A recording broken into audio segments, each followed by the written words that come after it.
What's up, everyone? Matt here with Down Once More, and it is time for my thoughts on episode 6, Kin of The Last of Us.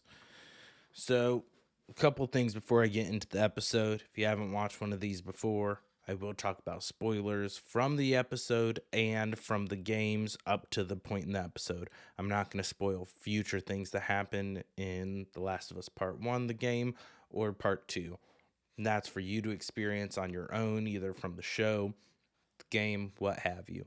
Second, my night has been a complete shit show. So I am recording this much later than the episode should have ended. So apologies if I'm all over the place.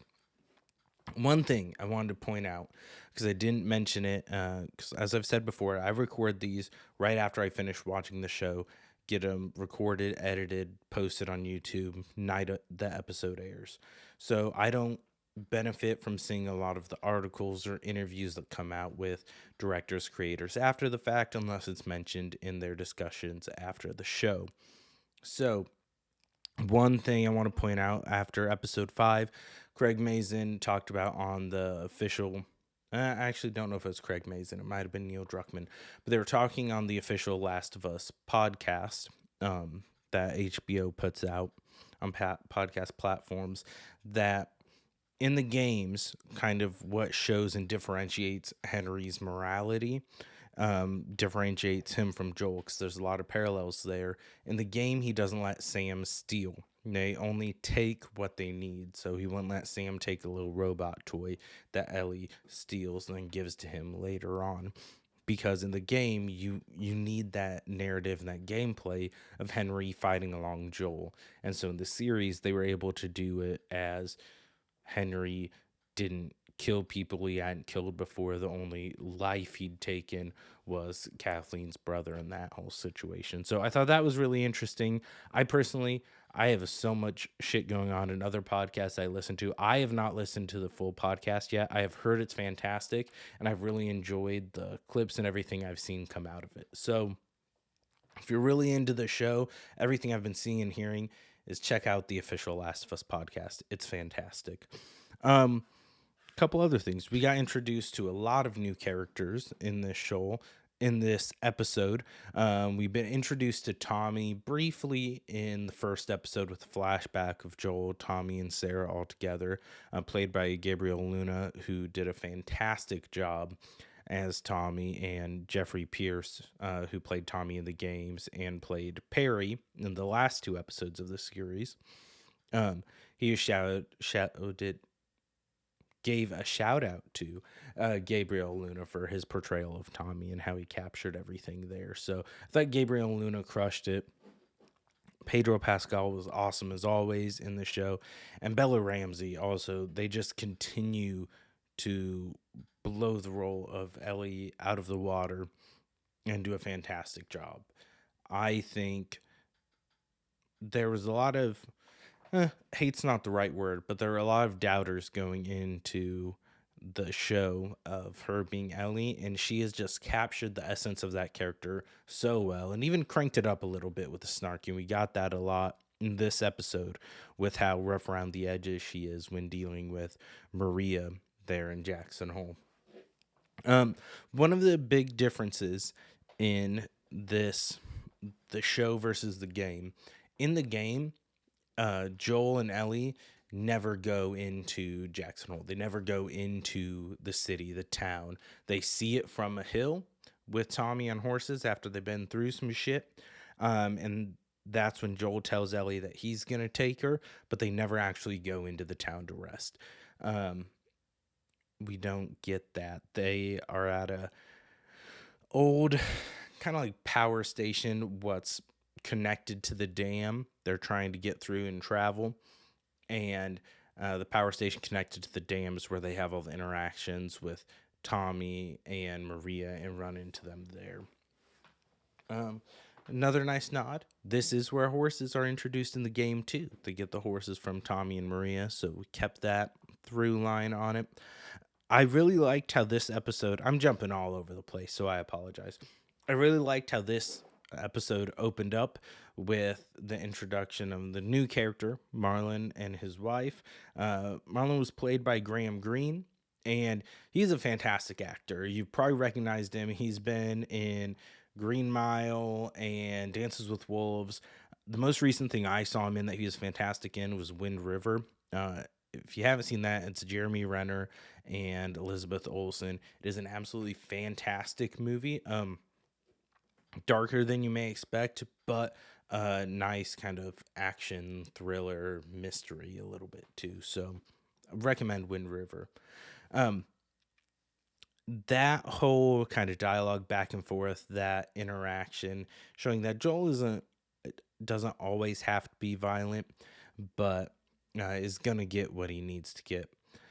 Now, I'm sure other game players picked up on this. There's some dialogue when he's having them point out where the spots are on the map, and he tells them your answer better be the same as your wife. Um, that dialogue happens in the game in a completely different scenario and with a different outcome. That's all I'm going to say about that, because we might still get it, but I feel like they've been doing different nods at things like that in the show that we don't get the actual moment flushed out, which the character we're seeing of Joel in the show is he's still the same essence of Joel from the games, right? But he is a lot more, we see a lot more of his vulnerability in the show than we do the game.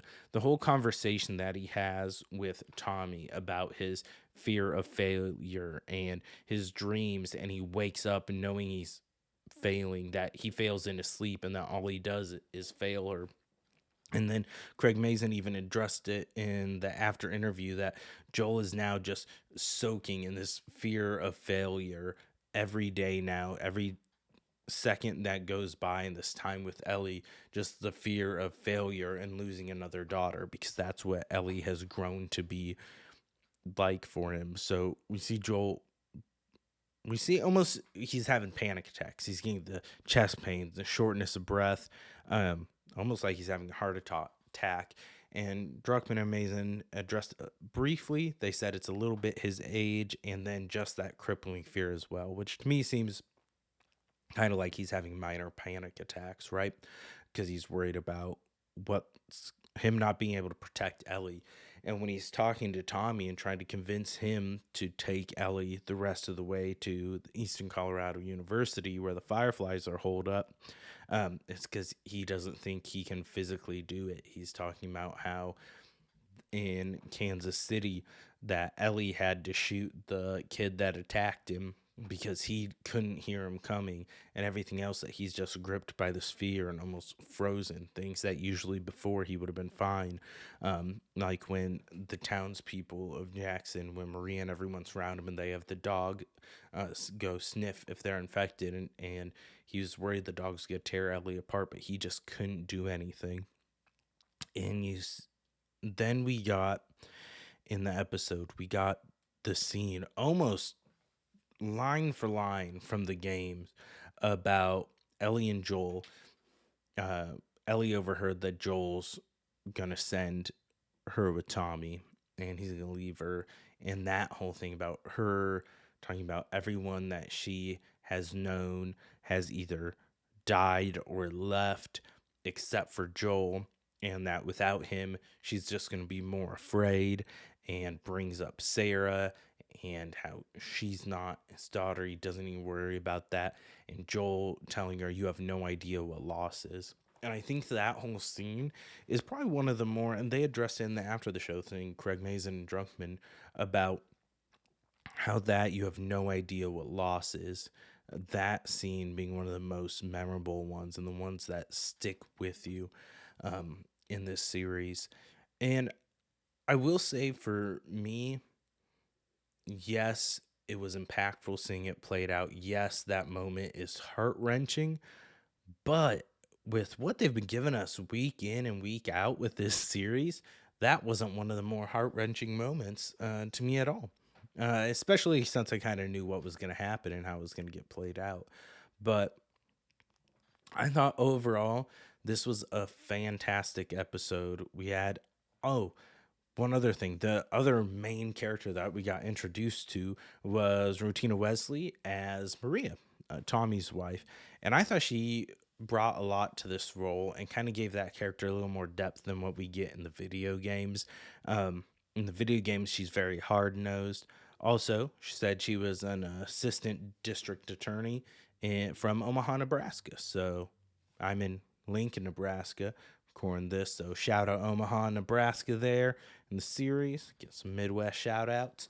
Um, and so I thought her character was fantastic. I'm most familiar with her from the series HBO series True Blood, where she played Tara Thornton, one of the main characters in that. She was fantastic. And I thought her being in the game, she's a lot more cold, and it's all about protecting Tommy and protecting their community and what they have there, which we get that a little bit, but she bonds with Ellie more, giving her a haircut, bringing her clothes. I thought it was a nice addition, which they had in one of the earlier episodes where Ellie found tampons and was excited about it, but that they had after she got cleaned up, that Maria had left a diva cup for her, and Ellie's just both fascinated and disgusted by it and looking at the pamphlet. I thought that was funny and a nice practical addition, that women that you may not think of women in the apocalypse having to deal with and find ways to survive with that. And ultimately, why being a woman just has to be a pain in the ass for so many reasons. Um, but I liked a lot of the changes they did. They kept the heart of the game like they have been doing week in and week out in this series. We had a nice little cliffhanger here, um, leading up to the next few episodes. And we only have 3 episodes left. So we're getting down close to the nitty gritty and the end game. And I haven't seen running times on each of those episodes. I would assume they'll all be around an hour, with the finale probably being a little over an hour, but we'll see. I liked some of the nods to some scenes in part 2 with Ellie talking about if she could be anything, wanting to be an astronaut, and shouting out Sally Ride, who is the first American woman in space, and Joel talking about being a sheep farmer, and then later on saying he'd want to be a singer. He tells her at the university. Um, they condensed the university storyline a lot, which I knew they would do. In the game, there's a lot more searching through buildings, dealing with infected, dealing with, I don't know if they're technically bloaters or shamblers. They're very similar things and types of infected. Um, but in the basement of the university, and there's a lot more of a fight that goes down than Joel just fighting one person getting injured. In the game, he's fighting someone who falls from like a second story and falls on like a post that like spears him, and Ellie has to help him get out. So these are things they cut down that make sense. I thought there was going to be a very good chance that the university storyline was going to be cut out completely, and they would have Joel get injured some other way, um, and have to deal with that. What was my thought, just knowing the time restraints and everything, but we got it. This series has just been ramping up consistently, and I think we're going to get that pace the rest of the season. I have complete confidence in this team. Everyone is just absolutely nailing their roles. This I We're over halfway in now, and I think I can say almost without a doubt this is the best first season of a series that I have seen, video game adaptation or not. Season 1 of True Detective was also really good. Had a lot of, it's not for everyone. This series is also not for everyone, but quality, pacing, character building, everything they've been doing with this series has been fantastic, week in, week out. Um, I don't have a lot more to say about this episode. It was cool seeing a lot of the interaction there in Jackson, Tommy and Maria. I loved the depth in giving us more talks with Tommy and Joel. That was fantastic. Um, I hope we get to see more of Maria's character. It's the directors, there's so much shit, and I keep seeing conflicting reports on if there's a Last of Us Part 3 being in the works. Neil Druckmann has seemed to deny it, say what they're working on is a standalone multiplayer game, Last of Us Factions, I believe is what it's being called. Um, and I read something before that they said they weren't going to surpass the games and what they have set out in the story for this series. And I wonder if that means, if that includes any kind of spin-offs, getting to see more in different communities, because I think it'd be really neat to see something about how Jackson was built. And Maria, I keep wanting to call her Tara, hints at them killing people that didn't have their best interests in mind, and how they've had to do some shit too. And so I think that could be interesting, but you have to be very careful, especially when you have a series that's this good, just doing oversaturation and killing enthusiasm, um, and having it almost tarnish the original product a little bit. So, um, I'm gonna leave it at that. This episode, episode 3, episode 5, and this one are probably my top 3 right now. I think it goes 5, 3, 6 for me so far for my top 3.